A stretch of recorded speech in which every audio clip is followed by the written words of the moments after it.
Dans cet épisode d'Allumettes et Tasses de thé, on se concentre sur les peurs et les angoisses des activistes. Toujours avec Blanche Sabat, nous explorons les différentes sources de stress dans le militantisme féministe et comment y faire face. Hystérique, c'est vous qui êtes folle là. Non mais faut pas se mettre dans des états comme ça. Hein. Non mais calmez-vous madame, ça va bien se passer. C'est une sorte de Greta Thunberg ménopausée.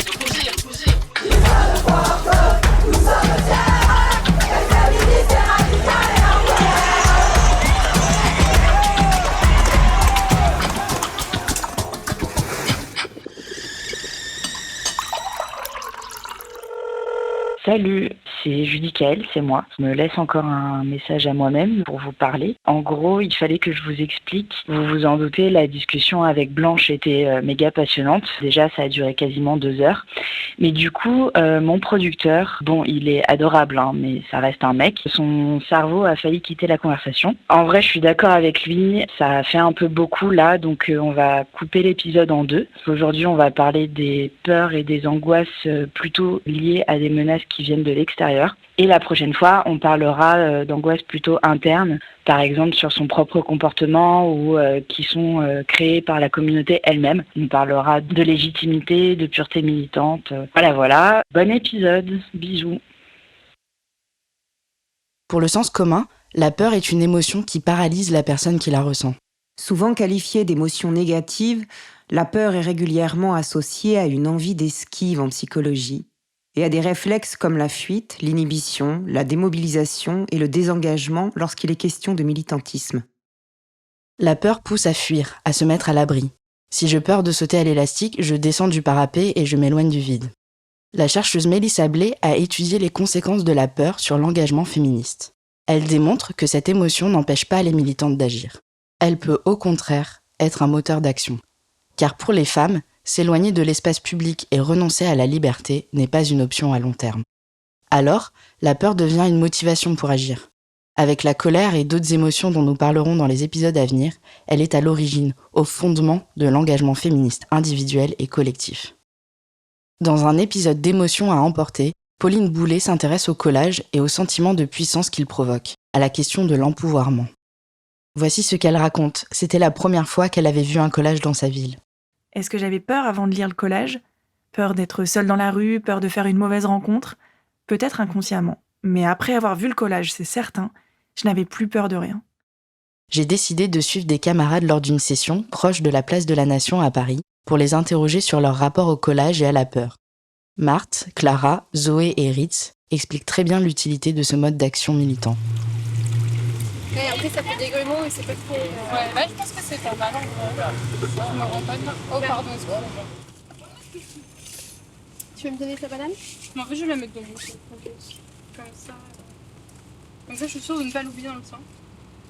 Ouais, ça déclenche la curiosité aussi en chez fait, les gens c'est ça, qui sont et pas puis, concernés. bon, après, ça, c'est d'autres questions, mais ça débloque des tabous aussi, je pense, des choses on n'a pas forcément le réflexe de parler de règles à nos garçons, alors qu'il n'y a pas de raison, finalement.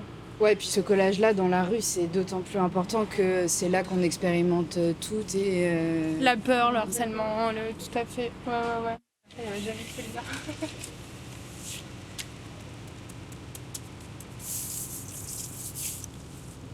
C'est ok de dire non. De dire non, et que le non doit être entendu, en fait. C'est quelque chose d'important qu'on écoute ce qu'on a à dire sur notre corps, quoi.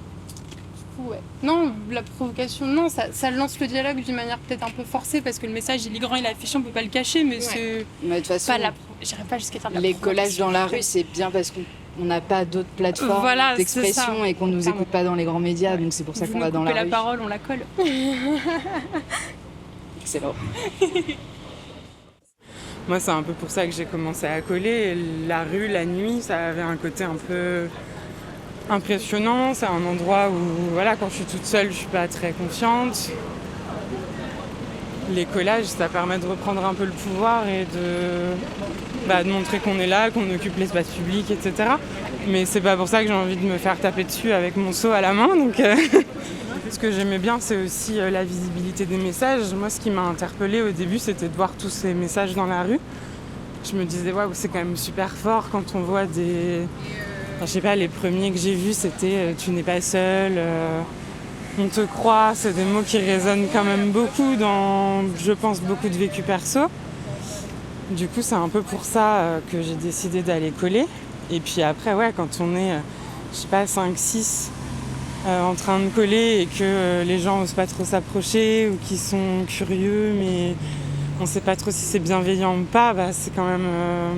ouais, il y a un petit côté un peu empouvoirant. Et ça fait du bien de pas être toute seule dans la rue et de pouvoir faire passer des messages qui sont super forts, quoi. Et c'est vrai que par rapport à ce que tu disais sur le côté inquiétant de la rue, le fait de voir ces messages-là, quand toi tu rentres, ça te fait tellement du bien, ça tellement. Rassure. Mais tellement. Parce que le collectif est là dans la rue, même quand t'es toute seule et que... Ouais. Et le must, c'est quand on croise d'autres groupes de collage. Moi, ça m'arrive des fois quand je rentre de soirée ou quoi, et que dans ma rue, je tombe sur des groupes de coloreuses, je suis là, hey, on n'est pas tout seul. Et je trouve que c'est trop cool. Après, j'interagis pas trop avec des groupes que je connais pas, parce que je sais que ça peut faire un peu peur quand il y a des gens comme ça, random, qui débarquent et qui commencent à te parler.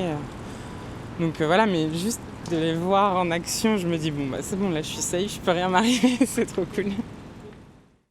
L'activisme décharge de l'adrénaline et peut concrètement libérer de la peur, aider à se sentir puissante ou puissant. Ça permet de se réapproprier l'espace public aussi, de dire on existe, voici la preuve sur les murs. Oui, c'est ça, c'est que de par l'invisibilité qui nous est imposée au quotidien, on reprend un peu de place en forçant un peu, certes, mais c'est pas aussi violent que ce qu'on peut se manger dans la gueule toute la journée, toute la vie, quoi.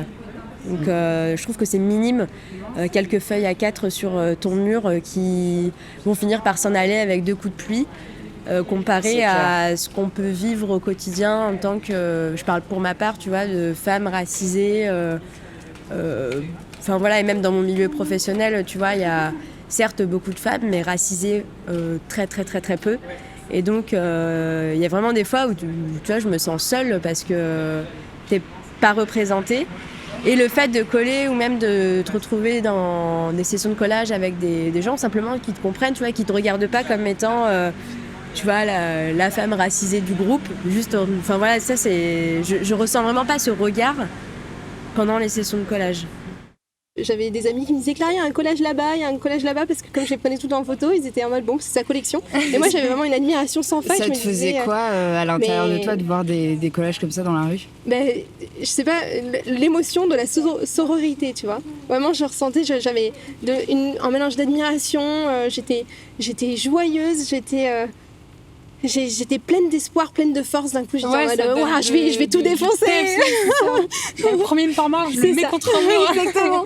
Et de se dire, il y a plein de gens qui pensent comme moi, en fait, on n'est pas seul. Enfin, vraiment, la sororité en émotion. Mais c'est vrai que moi, le premier collage que j'ai vu, je m'en souviens, c'était vers Strasbourg-Saint-Denis, et je l'ai vu, et c'était un collage qui disait genre une femme tuée toutes les X temps. Enfin, c'était un truc sur les féminicides, et je me suis dit, putain, mais qui a fait ça ? C'est incroyable. Et qu'après, on en a vu de plus en plus, et j'étais là, mais qui sont ces gens ? Ouais.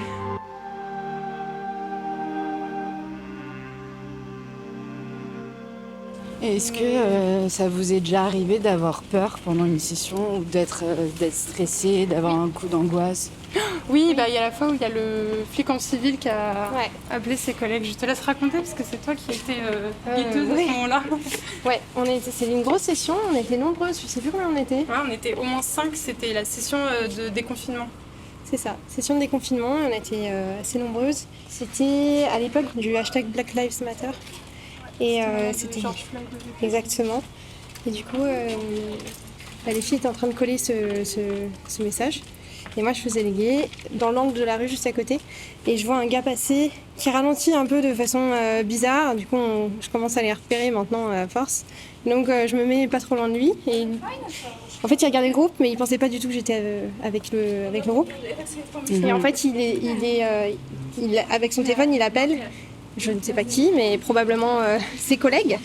Et alors qu'il était en civil, et il dit ramener une voiture. Il dit c'est moi envoyer une voiture. C'est moi envoyer une voiture. Il a dit l'angle où il était. Ouais. Et du coup, je suis remontée tout de suite prévenir les filles. On s'est séparés très très on vite. était au TER de Matter, Black Lives Matter. Du coup, Voilà. on avait fini, donc On avait j'ai fini le mis slogan. vite chez Grimka, hop. C'est ça, et on s'est tirés. Et puis, ouais, c'était un peu flippant. Parce Ouais. qu'on n'a pas envie de se faire... Oui, très bien. Ouais, j'allais dire, c'est quoi qui est flippant dans le fait qu'il y ait les... Parce que, pardon pour la bêtise de ce que je vais dire, mais la police est censée nous protéger. Oui, ça, c'est marrant ça. Nous, on adore la police. Nos amis, la police. Deux choses déjà. Je pense qu'avec tout ce qu'on a vu comme témoignage, personne n'a réellement confiance en la police, ou alors du moins peut-être certains mecs blancs, je ne sais pas. Ouais, L'élite a pas peur de la police, mais moi Les je ne suis pas dominants, ouais. du tout en confiance quand je vois des policiers. Je suis mal à l'aise en fait dès que je les croise dans la rue, alors que j'ai rien fait mais je suis quand même pas rassurée. Et d'autant plus que là, du coup, on fait une activité qui est illégale entre guillemets, donc entre guillemets, ils ont la légitimité pour nous arrêter, même si à nos yeux non. Et puis ouais, je sais pas, je pense que c'est aussi le contexte. Il y avait le contexte qui était particulier, c'est que c'était un moment où... Retour de confinement. C'était ça, enfin on venait d'être déconfinés, donc ça faisait 2 mois qu'on n'avait vu personne, qu'on sortait pas dans la rue. Il y avait toutes les histoires aux États-Unis où du coup la question des violences policières, elle était omniprésente dans les débats. Nous on était toutes blanches dans le groupe, ouais. Donc moi j'avais pas trop peur enfin t'as toujours peur, mais moi je me sens que ça m'a fait chier, vraiment chier, parce que j'étais là, putain, c'est la première fois en 2 mois qu'on peut recoller, parce que les gens n'avaient pas arrêté de décoller pendant le confinement, mais nous on avait arrêté de coller, donc Paris s'était vidé de ses collages, et je me suis dit, putain, ils font chier. En plus, de savoir que c'est un flic en civil qui voit ce slogan et qui appelle ses collègues, je me suis dit, t'es vraiment une sale merde, quoi. Enfin, dans le contexte actuel, t'envoies tes collègues sur un groupe de meufs qui collent la vie des noirs contre, c'est même pas un message contre lequel tu devrais être contre, tu vois. Et du coup, je me sens que j'étais plus en colère que apeurée. Enfin, je me sens que j'étais vraiment... Oui, c'est plus le stress. Voilà, en fait, t'as une montée de stress l'adrénaline. Voilà, c'est l'adrénaline. J'ai pas envie de voir une voiture de keuf arriver sirène-hurlante, genre... Devoir s'expliquer, ça prend 10 000 ans. Ouais, voilà, c'est ça. En vrai, je savais que nos risques étaient... Non, mais parce que c'est vrai que de toutes les... Enfin, moi, j'ai entendu une colleuse qui a fini en garde à vue parce que, soi-disant, injure à la police, machin. Peut-être qu'elle les insultait, je ne sais pas. C'est complètement mérité, finalement, mais... Voilà, je sais que généralement ça finit en amende maximum, mais que c'est plutôt ils te disent de dégager. Ouais, mais il y a un côté humiliation aussi qui est très désagréable. Et le pouvoir, quoi, l'autorité. C'est ça, vraiment le truc de je fais rien de mal en fait. Et on silencie. Et ça, c'est une discussion qu'on avait eue, c'était qu'est-ce qu'on fait si la police arrive. Oui, c'est vrai. Et je me souviens que moi j'avais dit, moi je suis assez conciliante, ça, je donne ma carte d'identité, mais le seul truc que je refuse c'est de décoller ce que je viens de coller. Mélissa Blais travaille aussi sur la peur que génère la police lors des actions ou manifestations féministes. C'est comme ça que les États tentent d'étouffer les soulèvements populaires ou maintiennent l'ordre, selon leurs mots. Il n'est pas difficile de comprendre que la peur pousse à rester chez soi. Si vous avez déjà participé à une manifestation des Gilets jaunes, à une manifestation contre la réforme des retraites ou la loi sécurité globale, pour ne citer que celle-ci, vous voyez bien de quoi je parle. C'est la peur de perdre un œil, de suffoquer sous les gaz, de se faire fracturer le crâne. C'est la peur de finir condamné en comparution immédiate pour absolument aucune raison, ou encore tout simplement, et vraiment sans exagérer, la peur de mourir. Comme le souligne Blanche, les manifestations féministes en France sont habituellement relativement épargnées. Je les trouve très effrayants parce que je sais qu'ils peuvent être super violents, parce qu'ils nous portent pas dans leur cœur. On a une certaine bienveillance en tant que féministe parce que c'est très mal vu d'être violente dans des manifs féministes. Je sais que la marche de nuit du 7 mars, à laquelle j'ai pas pu assister, c'était une des premières fois que la police vraiment tabassait des féministes et ça a choqué tout le monde. Parce que, allez savoir pourquoi, les travailleurs c'est ok de leur taper dessus. C'est peut-être un vieux relent de on frappe pas les femmes, je sais pas. Mais c'est un peu acté que les manifs de la CGT, on a le droit de les gazer à tout va, et les Gilets jaunes, vous en parlez même pas, mais des manifs de femmes, en général, c'est pas trop violent, et donc du coup, ça avait beaucoup choqué à ce moment-là, quand la police avait vraiment été violente, pareil, traîner des femmes par les cheveux, dans des escaliers, enfin vraiment des trucs très violents. Les forces de l'ordre qui encadrent les manifestations sont suréquipées. Ce sont en majorité des hommes, ils ont le corps recouvert d'une épaisse armure, des grosses chaussures renforcées. Ils portent un casque, ils ont le visage masqué, ils ont un bouclier, une matraque, un LBD, une gazeuse. Ils courent vite, ils sont trop nombreux et ils chargent la foule sans prévenir. Ils foncent dans le tas, ils défoncent littéralement les gens, traînent ceux qu'ils attrapent par terre, mettent des coups de pied. Leur simple présence est intimidante. C'est leur fonction principale. Et maintenant, sous couvert de lutte antiterroriste, ils peuvent carrément avoir 2 porteurs de fusils d'assaut par escadron. Il y a aussi la question de la répression judiciaire qui peut inquiéter les activistes. Il y avait eu aussi des violences judiciaires. Oui, complètement. J'ai des amis justement à cette marche-là qui ont été insultés, voilà, des insultes lesbophobes, des gardes à vue abusifs, vraiment des expériences très désagréables. Par exemple, la France vient d'être condamnée en 2022 par la Cour européenne des droits de l'homme pour atteinte à la liberté d'expression. Le tribunal avait condamné Héloïse Bouton, une fémène, pour exhibition sexuelle. C'était en 2014. Elle n'a réussi à obtenir justice qu'après 8 ans de procédure. Cette violence s'abat habituellement sur les personnes précaires et racisées. La justice est un reflet de l'état de la société. Elle a donc ses biais racistes, misogynes, classistes, etc. Elle est en même temps un outil de répression dans les mains des dominants pour bien faire rentrer tout le monde dans l'ordre. Les activistes de toutes les causes se préparent à y faire face, notamment en connaissant bien leurs droits et en s'entourant d'avocates et d'avocats.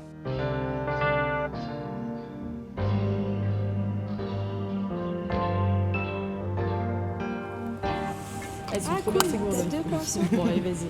Ouais, j'ai pris 2 brosses du coup. Je commence. Mais après, pas de la colle. Je laissais sécher toute la nuit. À part que c'était. C'est toujours galère ça. On laisse 3 minutes normalement et après ça s'épaissit.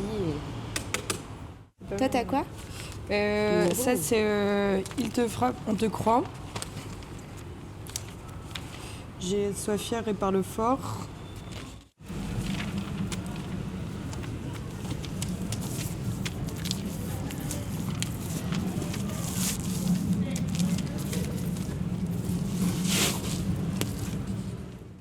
C'est que quand on colle, on a peur des gens qui sont autour de nous. Ouais, moi en tout cas oui. J'ai plus peur des passants que des flics. Après, moi je suis blanche, donc si je me fais contrôler par la police pendant que je fais une session féminicide, je sais qu'il va pas m'arriver grand-chose. Donc c'est un privilège et je le reconnais, mais donc c'est pour ça que j'ai moins peur des flics que des passants. Mais normalement, je vais pas me faire agresser par les flics alors que je me suis déjà fait agresser par des passants et des gens auxquels on s'attend pas du tout, qui débarquent comme ça, qu'on n'a pas vu arriver, où on se doutait pas que ça pouvait être une personne violente ou quoi, et qui littéralement pètent un câble parce qu'on est en train de coller un truc sur un mur, quoi. Et ça, c'est Jean-Michel, 65 ans, père de famille. Pas que. J'ai eu des Jean-Michel plus jeunes. J'ai eu des femmes aussi, et ça c'est plus... Moi ça me rend un peu triste du coup de voir que des femmes ne sont pas capables d'entendre ces messages-là. On m'a déjà jeté des bouteilles d'eau ou crié des insultes depuis des balcons. Coller dans la rue, ce n'est pas anodin. On prend la parole dans un espace qui ne nous appartient pas aux yeux des autres. On laisse une trace de notre passage. Un jour, je colle avec une amie un simple « Révoltez-vous » sur un mur qui n'appartient à personne. Un homme, après nous avoir hurlé dessus pendant quelques minutes, s'en va finalement en nous disant « Je vais revenir avec de l'essence et je vais te brûler, toi et ta mère !» C'était hyper flippant. À Montpellier, un automobiliste menace de viol un groupe de coloreuses. Puis il revient quelques minutes plus tard et les renverse délibérément. Heureusement, pas de blessés mortels.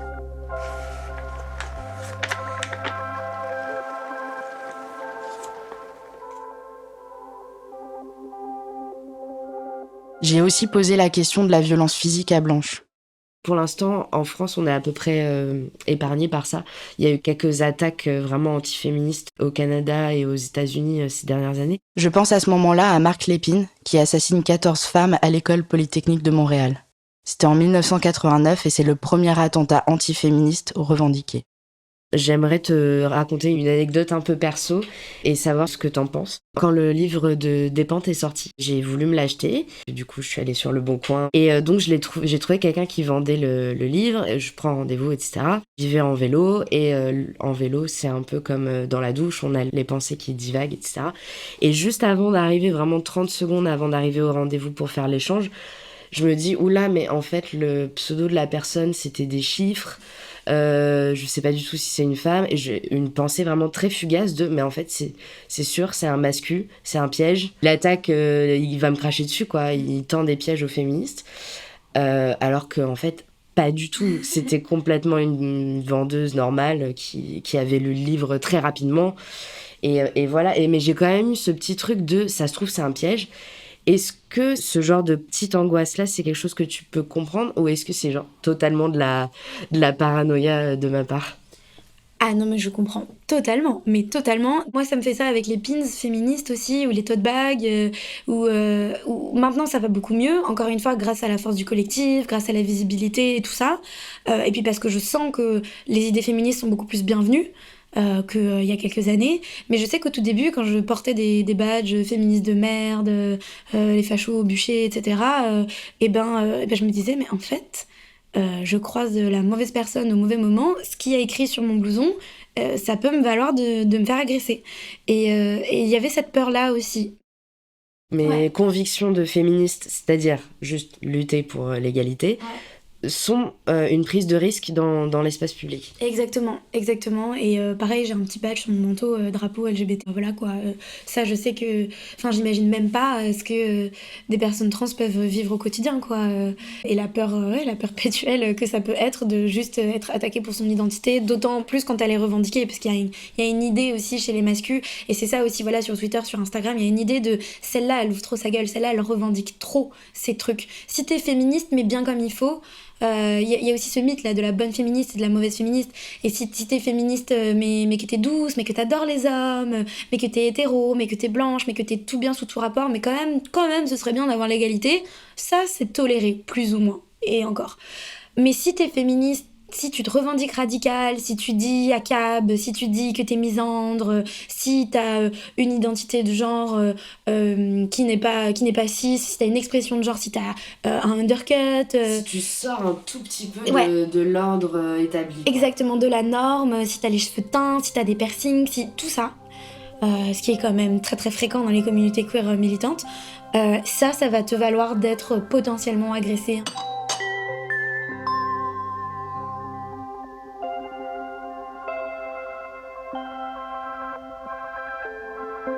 Marion Séclin, Cécile Duflot, Rokhaya Diallo, Pauline Armange, Sandrine Rousseau, les streameuses sur Twitch, les youtubeuses, les sportives, les journalistes.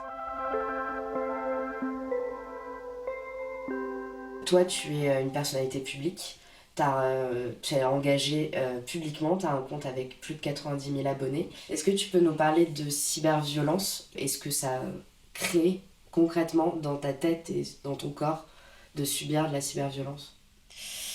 On va dire que ça va restreindre encore un peu exactement comme ce que je disais pour l'espace public, mais là pour l'espace virtuel, ça va restreindre ma liberté et ça va restreindre mes champs d'action. Par exemple, je ne vais pas sur Twitter, je sais pas si je vais un jour me créer un compte Twitter parce que je sais quelle violence il y a contre les femmes et les minorités de genre sur cette plateforme et ça me fait peur. Et je n'ai pas envie de m'infliger ça. Et donc du coup, je ne prends pas la parole sur cet espace, alors que je pense que j'aurais plein de choses à dire. Et donc ça, c'est vraiment une illustration hyper concrète de à quel point il y a des portes que je me ferme toute seule, parce que j'ai peur qu'on soit trop violent avec moi. Et parce que j'ai pas envie que ça m'arrive. Après... Donc c'est une forme d'intimidation, de silenciation, c'est ça. C'est hyper violent, c'est ça. On t'empêche de parler. Exactement. On restreint l'accès à la parole sur... une certaine plateforme, un certain espace. Je dis, être harcelé pendant des mois, c'est un jour ne plus se reconnaître. Mettre des années à admettre qu'on ne reviendra pas, celle qu'on était avant a jamais disparu. C'est avoir peur au quotidien et devenir quelqu'un d'autre. C'est la honte que quelqu'un ait cherché ton point faible, l'ait trouvé et t'ait détruite. La honte que ce soit si facile et que tout le monde s'en foute. Salomé Saké, journaliste notamment pour Blast, en parle également très bien. Ce n'est pas toujours évident de lire des horreurs sur soi sur les réseaux sociaux, de se faire accuser de tout et n'importe quoi, de recevoir des insultes en privé. Parfois jusqu'à avoir peur dans la rue. Même si l'écrasante majorité de ceux qui viennent me voir le font avec bienveillance, on m'a déjà arrêté pour me dire que je faisais mal mon travail, qu'il fallait que j'arrête de dire que j'étais journaliste. Et je vous assure que lorsque c'est un homme d'1m90 qui vous dit ça, vous répondez juste « Ok, oui, je suis pas vraiment journaliste. Bonne journée ». Tout ça est épuisant. Je parle pas mal de cette haine en ligne, parce qu'elle me touche, parce qu'elle touche toutes les personnalités exposées que je connais, surtout les femmes. C'est un véritable obstacle. Ne croyez pas une seconde que c'est anecdotique. Je suis plutôt du genre solide, persévérante, et de manière générale, j'encaisse plutôt bien les coups. Pourtant, hier, en annonçant ce qui était censé être une bonne nouvelle, un nouvel emploi, je n'étais même pas heureuse. J'étais anxieuse.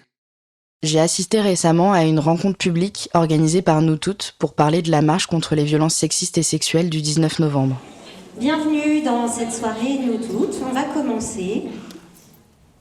D'abord, je voudrais dire que ça fait un grand plaisir de se retrouver en présentiel dans un événement féministe. Lexi devait y participer. C'est la militante derrière le génial compte Instagram Aggressively Trans et l'autrice de l'essai Une histoire de genre. Elle n'a pas pu venir parce qu'elle a reçu des menaces de la part de transphobes disant qu'elles avaient réservé leur place et qu'ils avaient hâte de la faire taire en personne. Elle a réussi à ne pas être totalement silenciée parce qu'elle a fait une vidéo pour partager son travail. Bonsoir, merci à la coordination Nous Toutes pour cette invitation à prendre la parole. J'aurais préféré évidemment être physiquement présente avec vous ce soir, mais une série de menaces en réaction à la potentielle présence d'une femme trans dans cet espace féministe m'a fait privilégier ce mode de communication.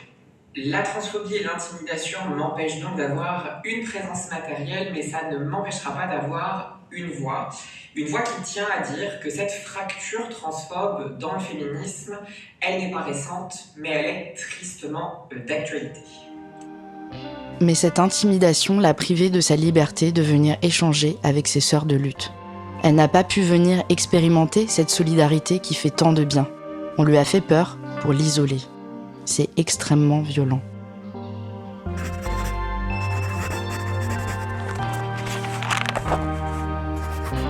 Attends, mais est-ce que c'est un red flag, ça ? Ma cousine, elle est enceinte, là. J'espère qu'elle va pas subir des violences gynéco. Mais de toute façon, la ruine de l'hôpital public, c'est sûr que ça va impacter la santé des femmes en premier. Mais les 89 députés RN à l'Assemblée nationale, là, ils ont le pouvoir de remettre en cause le droit à l'avortement ou pas ? Les Américaines, les Polonaises, les Mexicaines, les Afghanes, les Iraniennes, les femmes du monde entier. Alors, vous allez vous dire que je suis une grosse stressée de la vie, mais du coup, je crois que j'ai inventé un concept. J'ai voulu le soumettre à Blanche Sabat et à Alice Coffin, dont vous aurez la réponse dans le prochain épisode. Et mais je me disais d'un point de vue intime, alors peut-être que c'est juste moi, mais je sais que quand j'ai appris à reconnaître certains red flags, quand j'ai pris connaissance des questions d'emprise, d'isolement, d'inversion de la culpabilité et tout ça, je pouvais pas m'empêcher de scruter toutes mes copines ou de me dire oh là là, ça se trouve il y a de l'inceste dans ma famille, personne sait, ça se trouve il est toxique, ça se trouve il y a de la violence, et je pense que c'était un peu malsain, mais c'est à ça que je pense quand je pense à l'anxiété, à la peur, d'un point de vue des proches et aussi d'un point de vue mondial, avec les backlash, avec les révoltes féministes. Je peux pas m'empêcher de me dire je suis extrêmement triste pour les Iraniennes, mais les fachos français vont récupérer ça pour être islamophobes et agresser des femmes qui portent le hijab. Et je suis tout le temps un peu inquiète, et je sais pas si ça te parle, si tu l'expérimentes ou si t'as trouvé des moyens d'éviter ça. Ben écoute, moi cette vigilance par rapport à mes amis, à mes proches, qui me vient de mon éducation en fait féministe, je l'expérimente aussi, mais elle se fait pas dans l'inquiétude.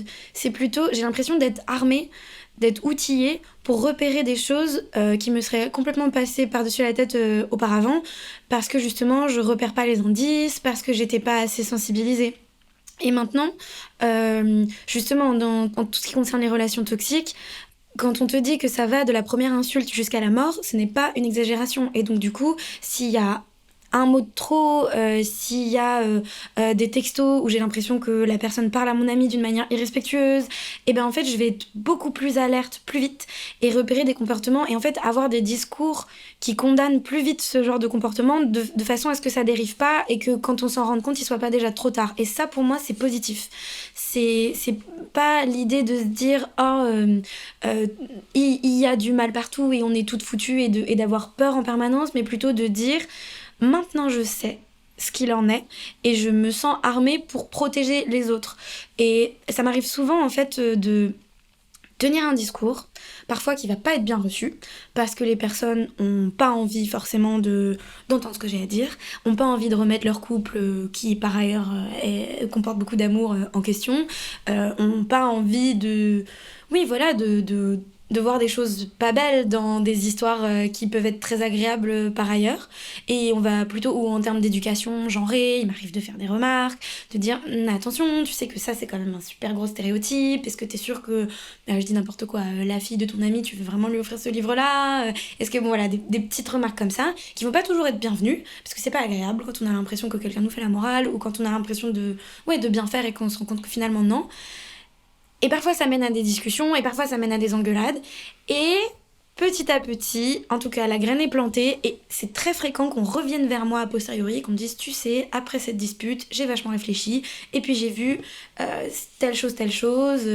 Moi j'essaye aussi, je trouve que donc l'humour, la pédagogie, c'est mes 2 chevaux de bataille, hein, c'est ce que j'essaie de faire partout dans mes BD, de faire marrer et d'être accessible, parfois pour parler de sujets très graves et parfois pour parler de concepts très compliqués. Et je crois aussi vachement au soft power. Donc si la personne n'est pas réceptive aux leçons de morale, ce que je peux complètement comprendre, je vais offrir des ouvrages, je vais conseiller des films. Et j'aime bien cette idée d'arriver à faire passer un message de façon un petit peu détournée, de façon un petit peu insidieuse. C'est-à-dire que je pense qu'en mettant les bonnes choses sur la table de chevet, on réussit à planter des graines et à protéger finalement les gens autour de nous et à diffuser tous ces concepts que nous on a déjà intégrés et qui peuvent être difficiles à être partagés parce que le changement ça arrive pas en un claquement de doigts, et je crois beaucoup en ces méthodes-là. Et du coup pour moi être averti sur plein de choses c'est plutôt porteur d'espoir que d'autres choses, mais bien sûr que je vois les récupérations qui sont faites de combats ailleurs. Mais par exemple c'est bête mais ça a été un énorme choc que l'arrêt Roe versus Wade soit révoqué aux États-Unis. C'était atroce, mais ça a eu ça de positif avec des énormes guillemets, que maintenant on peut plus nier que l'avortement c'est toujours un sujet et qu'il est impératif de sensibiliser les jeunes générations sur le combat contre l'interdiction de l'IVG et le militantisme féministe. C'est-à-dire qu'on a prouvé que si on n'était pas ultra vigilante pour nos droits en permanence, ils pouvaient être révoqués là pour le coup en un claquement de doigts. Et ça de bon, entre guillemets, que il fallait toujours prouver jusqu'à il y a pas très longtemps que le féminisme était toujours d'actualité et que c'était toujours un sujet et que non, l'égalité, on l'avait pas atteinte. Et ça, c'est atroce pour les États-Uniennes, mais ça empêche les gens de dire c'est bon, le combat est gagné, de quoi vous nous parlez aujourd'hui. Donc du coup, voilà, j'ai un peu cette idée de prendre les trucs tristes et d'en faire des armes de lutte. Et tu te laisses pas inquiéter, quoi. Tu restes sur tes connaissances pour apporter du pouvoir, en gros. Le savoir, c'est le pouvoir. Mais c'est plus de la tristesse que de la peur. Exactement. Je suis pas quelqu'un de très anxieux, de nature, en fait. Je suis très rarement stressée. Et donc, du coup, voilà, autant pour le climat, je peux avoir des bouffées d'angoisse en fait... Voilà, les rapports du GIEC, on n'a plus le temps, il nous reste moins de 3 ans. Ça peut vraiment me donner l'impression que en fait, tout va brûler. Au niveau du féminisme, je sais pas, j'ai plus d'espoir, j'ai plus de force. T'as plus d'armes ? Ouais, je me sens plus armée. Et il y a aussi l'idée que voilà, je vais avoir des gros moments d'abattement, c'est-à-dire que je suis pas optimiste tout le temps et je suis pas combative tout le temps. Je vais avoir des gros moments vraiment de perte d'espoir, mais pas d'angoisse. Coucou, c'est encore moi, donc on se retrouve la prochaine fois pour continuer à parler de stress, d'angoisse, mais cette fois-ci ce sera sur son propre comportement. Donc par exemple, quand on a peur de casser l'ambiance en soirée. J'imagine que vous connaissez les féministes qui nous écoutent. Ou bien les angoisses internes créées par la communauté elle-même sur la question de la légitimité à prendre la parole sur certains sujets et les injonctions à la pureté militante. Voilà. Et j'en profite aussi pour vous rappeler que vous pouvez venir témoigner, poser des questions ou juste nous faire un bisou sur cette boîte vocale. Voilà, prenez soin de vous. Bisous. Cette série est produite par Mia Productions, enregistrée par William Agasvari. Le sound design, montage et mixage sont réalisés par Antoine Ollier. Les textes sont interprétés par Aurélie Toucas et l'illustration est de Marie Leménès. Merci à la radio Cause Commune pour leur accueil. Si le podcast vous plaît, n'hésitez pas à partager à vos potes, à vos proches et collègues, commentez, likez, abonnez-vous à la newsletter et suivez-nous sur Instagram. Dites-nous quelles émotions la discussion vous a procuré. Partagez-nous vos tips pour gérer vos craintes et angoisses. Racontez-nous vos souvenirs d'émotions fortes liées à la lutte contre le patriarcat. Pour cela, vous pouvez nous envoyer des vocaux sur Instagram ou nous laisser un message en appelant le 01 83 64 15 17. Ce podcast est un espace ouvert à tous, même aux hommes cisgenres hétéros. D'ailleurs, s'il y a des gars qui nous écoutent, c'est quoi vos peurs liées au féminisme ? Prenons la parole et faisons la révolution par les émotions, tous ensemble. Je vous dis à très vite. Prenez soin de vous.